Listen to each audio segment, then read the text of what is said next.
Today, I'm really excited to introduce you to not only a great friend of mine, but an absolute beast on the charts. This is someone who went from working in Tesco, stacking shelves, barely making anything, to now being a full-time trader, traveling around the world, all because of one thing that he's going to share with you in today's video. Now, before we do get into the video, if you do want to contact myself and apply for the mentorship, go down to the description and apply down there. With no further ado, let's get right into it.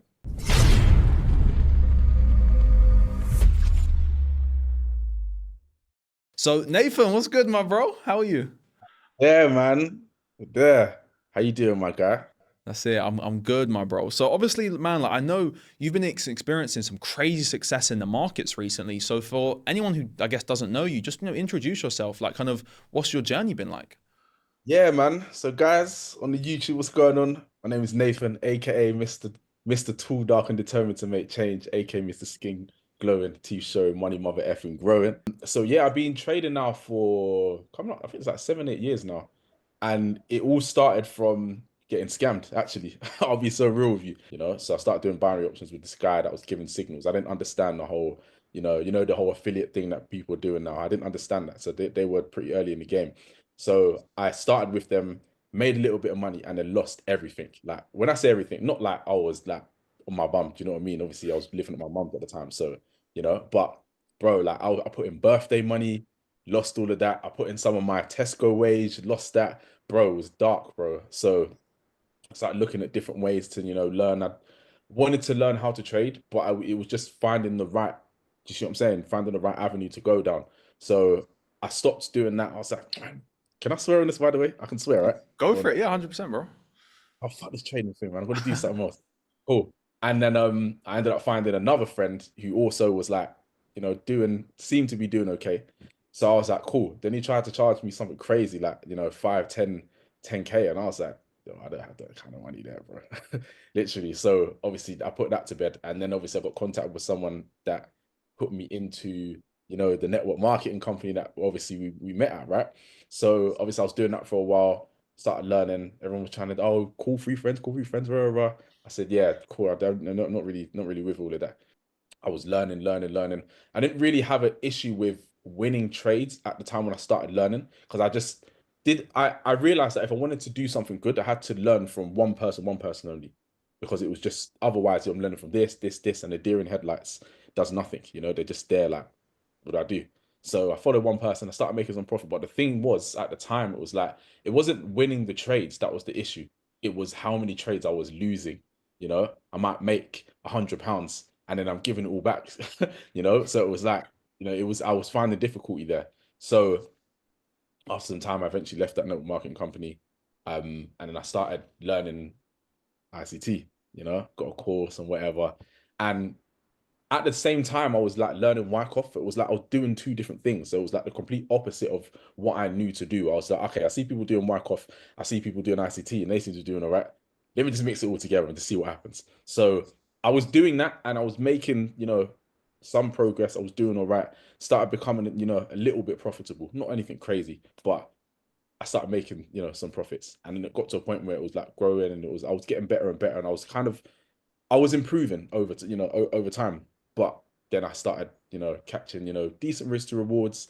Wasn't anything crazy. And then obviously at the same time, I'm seeing people like yourself, other people that are catching, wanted 30s onto 40. I was thinking, yo, are these people lying or what's going on? Like, do you know what I mean? How are these guys? When you're exposed to something that you've never seen before, it's like, nah, that's got to be catful. That's got to be, I don't even know, bro. I can't even work with that right now. So, after time, I was just like, okay, let me just do what I'm doing. And I kept seeing yourself and other people, doing the high risk rewards, and it seemed to me that everyone was learning Wyckoff. So I was like, okay, let me put the ICT thing to bed and let me actually learn this Wyckoff thing, because it seems to be the thing that everybody's doing. That's making, catching these high risk rewards. And obviously I was looking around, I was like, I saw you were doing your thing. Obviously I knew you personally. Obviously we spend, time together, and, we traveled before as well. I don't know if you remember that swimming race that you beat me at in Dallas. Let me Yeah, remember that. yeah. Yeah, so yeah, what's it called? So yeah, I was like, all right, cool. Let me hit Kieran up and really, do you know what I mean? Dive into this Wyckoff thing. Because at that point, it was like I was making enough to not work, but it was like it was getting to a point where it was like, okay, cool. Some months I'm doing really good, so I'll have to save money to make sure that if I had any bad months, it was like, do you know what I mean? It would kind of offset it. And I was like, do you know what? I want to really take this to the next level. So obviously I shouted yourself. And then I think so I messaged you, we spoke about it, and I was like, cool. I think I was going on holiday like a few days before, like after we had that conversation. So I was like, cool, when I'm back, obviously we'll get into it. And then I think we spoke again, and I think you told me the price, and I was like, cool. Like when you told me the price, I'll be real. I was like, oh, all right, cool. Made a withdrawal, did it straight, and then obviously we started working together. And bro, like in the beginning, like before we started working together, I was catching like the max I'd caught was like a 1 to 13, I think it was. I was catching like 1 to 8s, 1 to 9s, one to this, whatever. But I was never really breaking that threshold until obviously we started working together. I remember I was in Paris and I'd caught a 1 to 40 something on Euro USD. And I said, yo, so this is the stuff that guys are talking about on YouTube and this and that. All right, we're locked in. And obviously, I think I sent you a screenshot actually. I was in my Uber and I opened my MT4. I was like, damn, like this is nuts. So obviously at that point, it was just early exposure to it. So it could have been luck, maybe. But I said, if I can do it once, I can do it again. So obviously upon working with yourself some more, and just having that consistent, overlooking guidance on what I was doing, started to obviously make some improvements. And that's when obviously training started to get a lot better. Obviously, I caught my highest risk to reward as well. The 1 to 106, I think it was, One which to is 106. yeah, Sheesh. bro. So now I'm an honorary member of the 1 to 100 society. You get it, That's it, man. Now that's yeah, that's man. crazy, bro. Yeah, that's Yeah. crazy. So let's quickly circle back to kind of what you was doing before and some of the struggles you were facing, because I feel like, it's great, knowing obviously where we are now, you're full-time trading, you've been traveling the world, and mate, you're traveling more than me at this point. But I want to kind of go back more so to what actual, like in depth, what were the things that were holding your trading back? What, for example, some people feel like they're not getting the right guidance. Some people feel like it's fundamental. Some people feel like it's their entry model. Some people feel like it's psychology. So for you, when you was kind of at that point of, like, let's say turning profitable, what were some of the things that you felt were really challenging you at the time? Yeah, do you know what? It's so crazy looking back at it now to be able to pinpoint exactly what I think it was. So I think it was a mix of technical. I think the technicals, not as much, I would say. It was a big thing, but not as much as the psychology and the fundamentals. Like, I remember on my flight or when I was at the airport, or when I was going on that holiday after we'd spoken, I was doing some research about like fundamentals, but it was, like with anything, when you search on YouTube, it's like, or Google, whatever, it's like there's no structure to it. Mm, So for me, it was like I was understanding fundamentals in terms of like what's the interest rate, what's this, but it was how to apply it all to the markets. And what I realized was that if you're unable to apply the fundamentals to your technical, like if you're not able to mesh the technicals and the fundamentals, what I find is that because you're not trading based off of facts, you're going off of inshallah and vibes to an extent. Do you know what I mean? right. Like, okay, cool. We're in a bearish market, great, but what's driving that? Because at any point we could have some news that comes out that makes us not bearish anymore, and I'm still trying to take sells. Bam, I'm out of a trade, and I'm getting stopped out. So I didn't really realize how powerful the fundamentals were before we started working together. So that was one thing. The second thing was the psychology side of things. It was like I always understood that, not always, but when I was doing my own research and starting to really take trading seriously, I realized that psychology was like, a big thing. But when we started working together, you made me realize, okay, cool, like it's not even because my psychology was, all right, there's red folders, man. Let me let me stay away, let me trade my rules or whatever. But I didn't realize how much our conditioning really can, do you know what I mean, can mess up our psychology. Like, for example, me feeling like I used to have this all the time. It's Thursday. Thursday's my, one of my most profitable days in the market. It's Thursday. I haven't taken a trade yet. Shit, I need to take a trade. Bam, that's poor psychology. And I would find myself forcing trades because I was trying to almost hit a quota, if you will, like I'm in a Mm. workplace. You know what I'm saying? So understanding my psychology was a really big thing as well for me. And also just even like the journaling side of things, that I would journal, but I wouldn't know how to look at my journal and dive into it and say, okay, what am I actually doing that's making me lose here?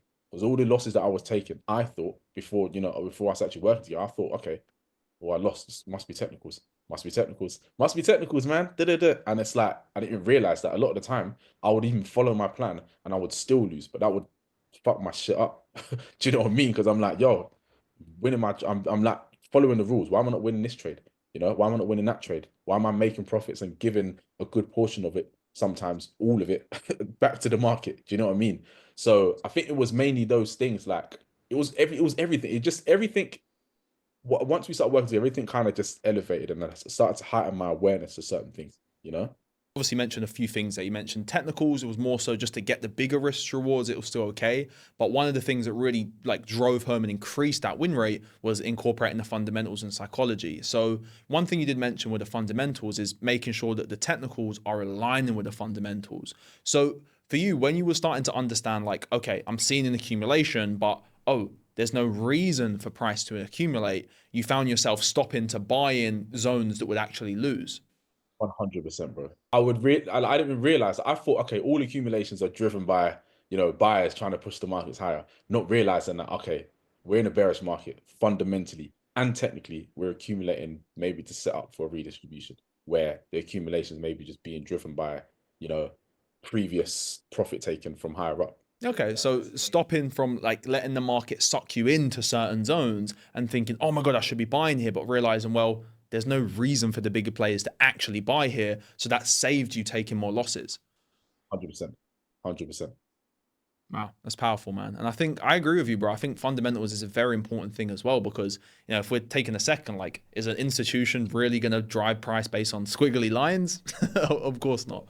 So I'm glad you had that realization. And then you also mentioned psychology. So for you, like, I think a lot of people when they hear trading psychology, they just think of Mark Douglas, trading in the zone, let your trade hit stop loss, follow your rules. But would you say the psychology we went through together was different to the traditional psychology, or what was your experience of that like? Yeah, definitely. Because it was like before us working together, I hadn't really dived into like, why am I, why do I have the beliefs that I actually have? Because every trade that is lost due to psychological error usually has a belief attached to it, right? You know, so if that's the case, it was me understanding, okay, cool.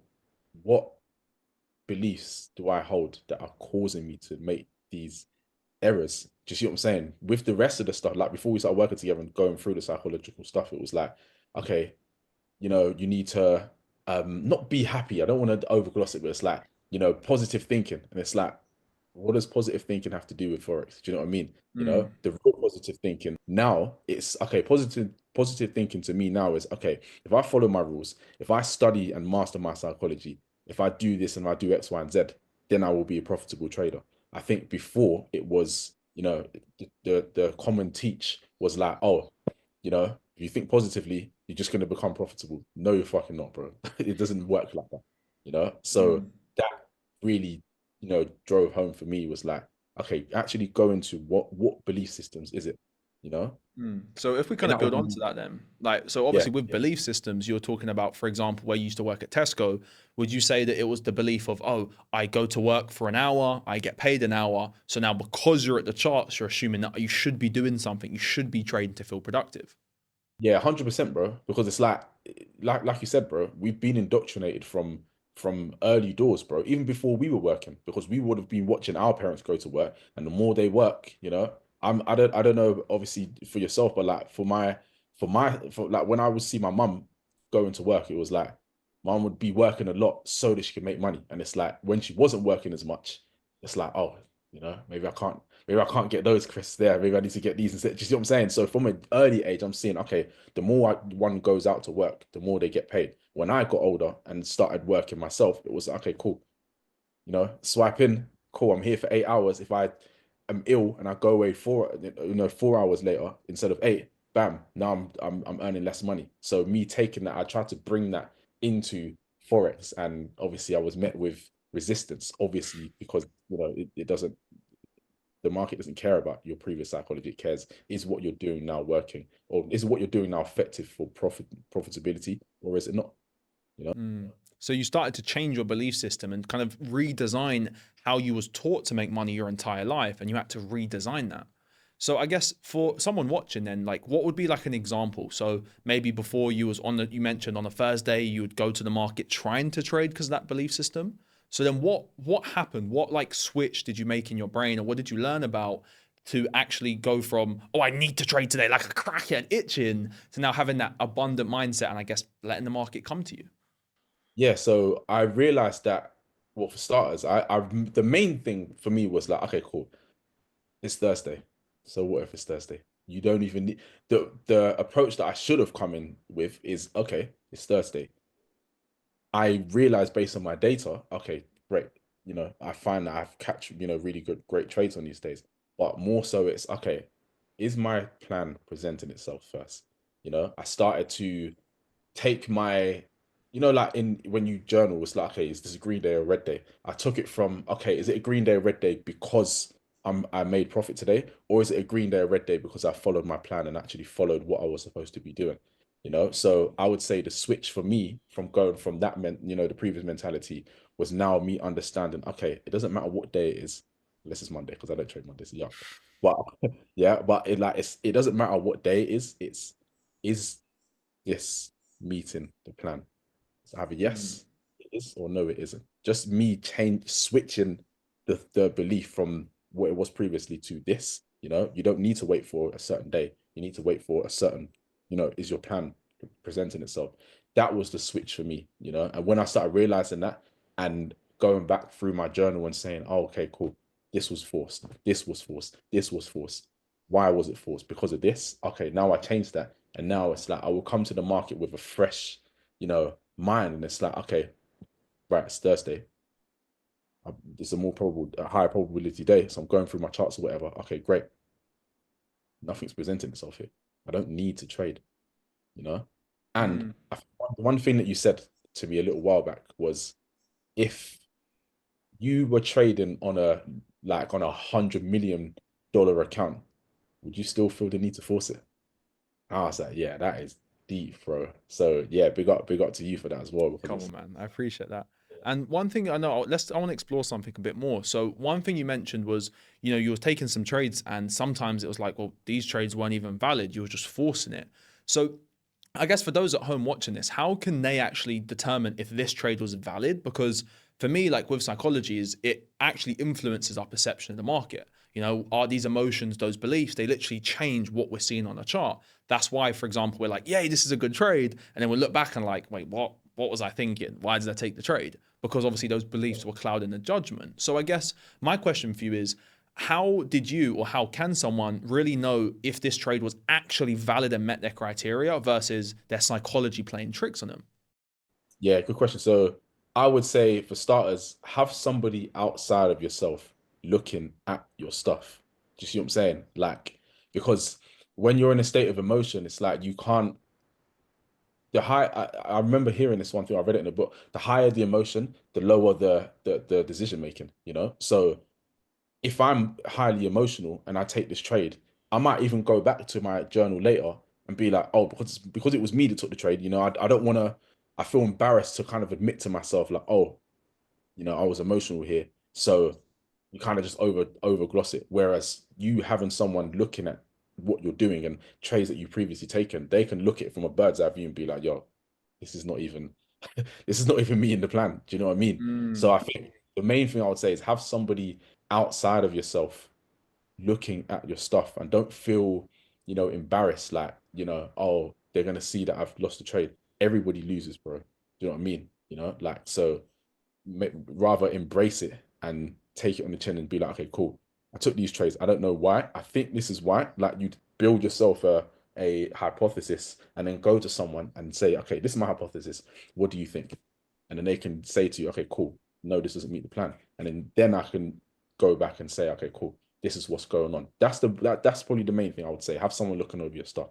That I think in terms of like head to head against anything else you can do, it's gonna have the most effects rather than, oh, okay, maybe try and look at it this way. You've been trying to look at it this your own way for ages, and it hasn't given you the result. So why not try something else? So that's what I would say personally.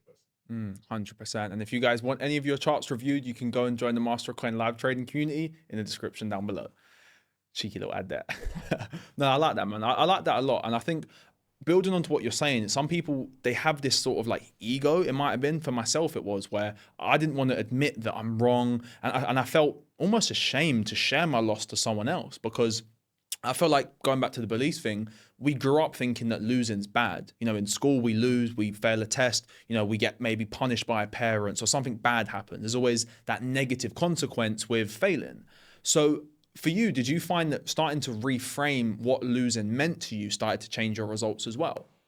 100%, bro. Definitely. Because, like, very similar to what you said there. Like, bro, I used to think to myself, oh, if I lose, like, oh, I'm an idiot, man. Do you know what I mean? Or, like, do you know what I'm saying? Like, I used to think, oh, like, it's bad, you know, when in reality, as I even take it out of trading for a minute, there is no, look at all of the people that people look up to, you know, the Andrew Tates and the this person, that person. Let's take Andrew Tate for example. You can look at his fight record and see he's got L's on there, but he's where he is now. Do you see what I'm saying? Or if you look at for yourself, you know, like for your trading, you showed us losses before, you know, and it's but you're still doing what you're doing. Do you see what I'm saying? You know, I've lost trades before. I'm still doing what I'm doing. So as I looked around and like, okay, the people that are losing, they're not necessarily living crap lives, or they're not necessarily failing, or they're not necessarily, do you see what I'm saying? So I started to look at that, and then I started to even flip that on its head and be like, the people that are not failing, people that are not having disappointments, they're usually the people, as I look around now, it's like they're the ones that are really not, they're really out here struggling. Do you know what I mean? Or maybe not even struggling, but they're way off of their potential because, do you know what I mean? Maybe they wanted to be the cool guy that doesn't lose, so much so that you know, you're, how can you be so cool that you're broke? It don't make no sense. Do you know what I mean? Yeah, So and I think that's social media as well, bro, that plays an influence on that, because you got all these fucking fake marketers online trying to say, look at our 100% win rate strategy, come buy this course, come buy this Lambo. And I think they're not showing the reality of it. Like myself, and I've got different trading accounts. You know, some of my trading accounts I'm more aggressive on, so my win rate sits around 50%, maybe even 40% on a very aggressive account. But I've obviously got other accounts as well, which are more passive, more swing trading, more strict, and I sit in the high 60s. So I guess for you, for someone at home to realize, like, what's a realistic win rate? Because I mean, I became profitable with a 20% win rate. So for you, like, what would you say your win rate was when you actually became profitable, and then how did that kind of improve over time? Because obviously you said you was getting your markups reviewed by other people. definitely, yeah. So like, bro, I'll be so real with you, bro. Even before we, like, ages ago, I wasn't even focused on win rate, and I never really looked at it before because it was like, okay, I'm catching this risk to reward, I'm catching that risk to reward. It's like, overall I'm winning. So it's like I didn't really care about win. I'll be so honest, bro. I just didn't really care about it. Do you know what I mean? Not to even say that it's super, super important now, you know, because like you said, you were profitable with a 20% win rate. I remember the last time I checked, which was like last year, December. It was last year, December or November. It was like, I think it was like just scraping, like about to scrape 40, like 38 or 39% or something like that. And it was like, okay, that's lit. Do you know what I mean? But it's like, even over like the span of 10 trades, for example, if by the way, I don't do this, but if I was risking 1% per trade, right? If I was catching 1 to 10, just a mere 1 to 10, right? I say mere, obviously that's just different now, you know. But yeah, well, you know, but you know, if I was catching 1 to 10s, three 1 to 10s, and that's 30% if I'm risking, you know, 1% per trade, right? So then now let's say the other 7 trades I lost, I'm still up 23%. You see what I'm saying? So even with that little win rate, you're still able to make profit. So I would say upon us working together, my win rate definitely I'm sure it increased because I'm winning more trades than I'm losing. Do you know what I mean? Maybe not all the time. Sometimes I lose more trades, but I'm still profitable, which is the most important thing. You know, so I Mm. would say my win rate definitely increased. I know that just without even needing to know the numbers before, because I'm losing less trades now due to just dumbness that I was losing before. Obviously, we started working together. Do you get what I'm saying? Yeah. So then, okay. So let's say before we work together, roughly how many trades would you take per week? And then have you taken more trades since working with me, or do you take less trades? Oh, less, 100% less. So You know, wait. You're taking less trades but making more money. How's that possible? the risk to rewards. That's the first thing. And I would say just because when you trade less, naturally you're what's the word? You're opening yourself up to less risk. Whereas when you're trading more, you're opening yourself up to more risk. You know, it's like if I Mm. wanted to, let's say for example, I wanted to, you know, not get, if I didn't want to get wet, right? The more times I go in the rain, the more I'm going to get wet. Do you know what I mean? But if I go outside one time and I don't want to get wet, I go outside one time when it potentially could rain, okay, I might come in and I might be lucky, you know, or twice. I'm naturally going to get wet less than if I went out 10 times when it's about to rain. 3 of those times I might end up getting caught in the rain and it's like, ah, man, I didn't really want to get wet, but here we are. Do you know what I mean? No, So 100%. yeah, getting wet sounds crazy though, but you get my point. But I think there's an elephant in the room, bro, we need to address. And I think everyone's been dying to hear it, bro. You're talking about these mad risk to rewards, bro. Like, industry standards are 1 to 3, right? You said before this, using some ICT concepts, you was getting what, like 1 to 8s, 1 to 9s with your record of a 1 to 13. But you said, wait a minute, I caught, what is it, a 1 to 100 in Paris? Yeah, it was a 1 to 106. This was like last year, July, I think it was. So I guess Yeah. then what did you learn then? Obviously coming into this, what did you really learn? Like obviously you want to share your screen and show on the charts, you're more than welcome to. Like what was something that you learned that went from those 1 to 10s to now 1 to 100? Which Yeah, obviously I guess it's not every day you're catching a 1 to 100. yeah, of course, of course, of course. So yeah, so I mean, I would guess the main thing I would say was that obviously when I was looking at, when I was meshing the whole Wyckoff and ICT kind of, building together kind of thing, I was looking at like with a lot of my entries, it's like I would wait for price. Let's say, for example, let's say there was like an institutional candle like up here, for example, right? I would be waiting for price to come off to come in there and then react off of that. And then obviously, let's say, this is, I don't know, 20 pip stop loss and this is a, I don't know, 100 pip stop loss is a 1 to 5. What I learned from yourself is like how to actually go down and refine it. So how to number one know that okay, sellers are coming in via obviously seeing like a distribution. I learned how to go into a lower time frame and actually refine this so that okay, cool. Now, as opposed to taking something in here, maybe we had a lower time frame distribution in here now, and I'm taking my trade based off of that with my entry here and obviously stop loss like above.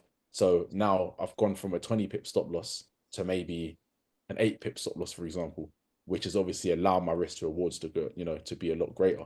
So I would say in terms of technicals, that was the main thing. And then just mixing it up with the fundamentals, like I mentioned earlier, just being able to give me the confidence to hold the trade for long enough that I would go to those 1 to 100s because a lot of the time I think the reason why I wouldn't catch them before was that okay, I'm in the market, I'm in a profitable trade, but because I didn't understand fundamentals, it's like shit, I could this could just take me out at any point.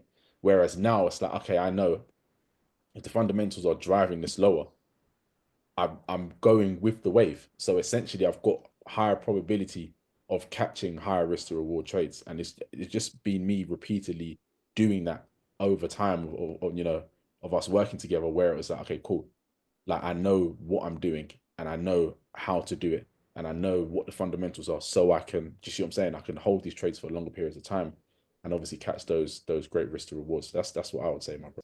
So when you go to the chart now, so you said you're looking at your fundamentals and that's giving you like your directional bias. Yeah, yeah, correct. Yeah, so like I know now, like how to like I know what direction I'm trading in before I even open trade. Like I can keep trading view close and I know, okay, UJ, I know is being driven by this. I know this is happening fundamentally, so I should be heading lower. So now, without me even going on chart, I know, okay, cool, bam, this is what I need to be looking for. And then when I go onto the chart, it's now me looking at, okay, cool, like this is my previous, like for example, we've got like, you know, a distribution and then like a redistribution. So I know, okay, cool market cycle wise, I should be waiting for price to come into a previous redistribution. Another thing I didn't mention earlier was that before us working together, I was looking at like, I was looking at schematics, but it wasn't like I would confuse sometimes like lows and highs as schematics, So like now I'm thinking, okay, cool, you know, we're bearish right now. Price can come into here and I can sell it off, right? And the price will come and fucking take me out. Do you know what I mean? Give me the real shakeout, and then obviously come back and give me the entry, and it's like, oh, now it makes sense. Do you get what I'm So saying? then before you was looking at like almost like a pattern, right? Just kind of looking at highs and lows, what you thought it was a schematics. Then now how did you go from wait a minute, I think this is a schematic to no, this is a valid schematic? Like what was something you learned or what was introduced to you? Yeah, so I think when we started working together, you showed me how to validate these schematics. Because like obviously I mentioned earlier, I learned like some Wyckoff mixed with ICT, and it was like I didn't really know how to validate it. I was just like, okay, this looks like it, so maybe it's it. But obviously now I know, you know. I think I even mentioned it in an event that we did in December. If it looks like a wife, smells like a wife, you know, maybe acts like a wife, that doesn't necessarily make it a wife, you know. So it's not for me, it was more everything that I see before I even look at taking a trade from it, validate it first. And obviously having those validation criterias allowed me to say, okay, cool, this is a valid schematic I can take a trade based off of, and this isn't. Do you get what I'm saying? So actually having like a scientific, mechanical approach rather than, oh, it looks like a breaker structure, it looks like a schematic, but actually saying, no, I can measure this against the chart so that now it's a repeatable process and you're doing the exact same thing every time. So you're saying that that kind of removed the guesswork and gave you more certainty behind your trades. Yeah, 100%, bro. You know, I think as well, like that was another thing that was kind of like when we started working together, before we started working together, rather, it was like I was taking trades, but I would never be like, okay, like 100%, I'm confident in taking this. Do you see what I'm saying? It sounds as crazy as it might be to say, you know. I don't think we should ever be 100%, you know, thing, but I'm 100% on, okay, I'm happy risking my capital on this here. Where opposed to now, it's like because I know that we're trading. Obviously, what we're doing now, we're trading based off of facts and not just ambiguity. Now it's like okay, I'm actually confident to take this, and if I lose, I'm happy because it's like I know that I've been consistent. You see what I'm saying? Yeah, 100%. So I think everyone at home watching, bro, they want to see some validation, bro. They want some source. They want something that they can actually take with them from today and say, nah, like this is going to start making me some money. So I guess what would be one thing you could show everyone, whether it's a fundamentals, whether it's technicals, what is like one thing that you learned and really kind of took things to the next level? Obviously, you did mention like the lower time frame schematic, but what's one thing that you want to share with everyone? Show you how I've started to look at fundamentals, right? So I understand, that, with fundamentals, it's giving you your directional bias. So in order for me to have a directional bias, I need to know what's going on with regards to the economy of said country. So I know, obviously, I won't go into the craziness right now, but I know that USD JPY is driven by the yen, right? So if it's driven by the yen, I need to pay attention to what's going on with the Japanese economy. So if I just come over to And what JPY. website is this for those who don't know? Yeah, this is Forex Factory. So you can use Forex Factory or you can use investing.com. I just usually bounce between the two just because some things on Forex Factory may not necessarily be on investing.com and vice versa. Yeah. So obviously, like now I know the value of a currency is going to be, directly, what's the word? Directly correlated to, what the interest rate of that country is, right? So I know if the interest rate of the country is going higher, it's going to strengthen that currency, right? So I can see that, the Japanese yen right now, obviously the overall direction is going higher, right? Obviously it was at, minus 1%, minus two, well, minus 2.5%. Then obviously it's going up, it's going up, it's going up, it's going up, it's going up, because I know that the interest rates are creeping up. I know that the value of the yen is obviously starting to creep up as well. So if that's the case, now I can come onto here, and because I know USD JPY trades against the yen, I know that I'm looking to be taking sells on this thing, right? So you're saying that because of the interest rates, it's making the Japanese yen more attractive for investment. And now because you're trading against it, you're looking to sell USD JPY. Correct, right? So now that I know my directional bias, I can say to myself, okay, well, first of all, are the technicals even lining up with the fundamentals? As we can see, what did we do? We distributed, came lower. We started, well, we're setting up for a redistribution via obviously having an accumulation, bringing prices up to shake out weekends, come back into supply, where we actually came into what 50% broke previous bullish market cycle to the upside. So now this is our previous reaccumulation. We've now broken that. So reaccumulation is obviously where buyers are coming in. If we've broken an area where buyers have come in, then that means sellers must be coming in, right? So because obviously we know that Forex is just a battle of buyers versus sellers, right? So now we know that sellers are in control. I can see that the direction of the technicals is obviously lined up with the fundamentals. Fundamentals are bearish. Now technicals are bearish. So now I can just look at my market cycle and say to myself, okay, we've just broken this now. We've distributed up here. The distribution is obviously broken our previous reaccumulation. Now I know that the sellers are in control. We had a reaccumulation, which is obviously like the reload, if you will. So I'm waiting to see if price can make our way up into, you know, our previous redistribution. And if it does, then obviously I'll be waiting for, you know, a distribution inside of here.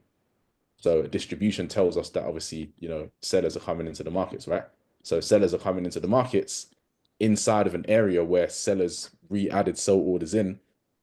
That's a high quality setup right there. So we can get the validation criteria for our distribution.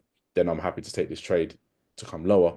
And obviously we can be looking at targeting these lows, you know, and obviously potentially get that, you know, that 1 to 10, maybe 1 to 20, so on and so forth. Even if I zoom out, I can see that, you know, if we are going to continue to be bearish on this on a higher time frame, we obviously set up for a redistribution. So technically we could be targeting these lows as well, longer term.